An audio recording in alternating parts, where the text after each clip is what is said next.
We are just 2 days away from Donald Trump's second inauguration, and his supporters, as his supporters travel to support him, there are also thousands of people who are starting to gather in the nation's capital right now as part of the People's March. It's organized by hundreds of advocate groups in protest of his second presidency and his policies. Sister marches will also take place across the country and internationally even. You're seeing all the spots right there, that in green, that's where they're happening.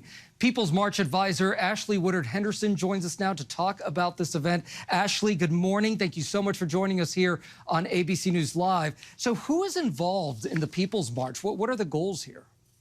There are over 100 organizations across the United States involved in this protest today, Gio, and I'm excited to be one in the number. People are mobilizing in all of the hollers and hoods, the rural and urban communities, the suburban communities across this country as an exercise of faith to say that, listen, I know that maybe this feels like a time of great loss and anxiety and grief because we've seen MAGA loyalists rise into governing power.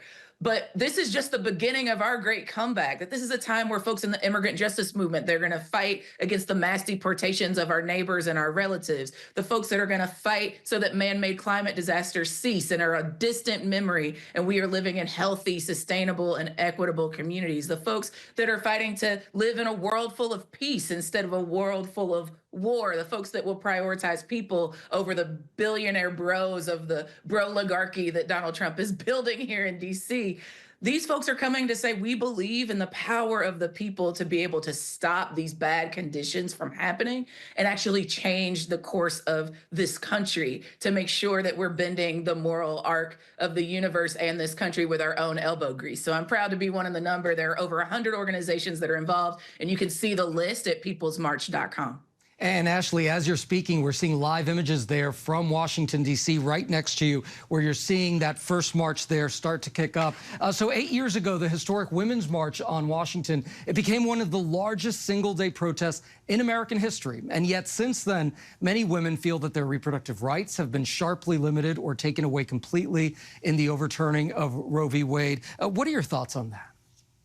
Yeah, I mean, again, I think this is a moment of intervention around it to say that despite the ways that the Trump administration and his loyalists, even down the ballot, sometimes in our own local communities, who are saying that women's right to choose is not something that they are going to support, folks that are saying that they are going to target LGBTQ communities, we're saying no. Like, if no one else will protect and defend our folks, we will show up and do it. There are over 350 local actions that are also taking place today. That's just what we can count. Honestly, that's probably a low number because it rises by the second. So as we continue to see MAGA forces up and down the ballot, corporate Democrats up and down the ballot, continue to dismiss the needs of working families, the hundreds of thousands of people that are mobilizing today are saying, we are the ones that we've been waiting for. All right, Ash-lee Woodard Henderson, thank you so much for being here. We so appreciate it. Thanks for having us, Gio. Thank you.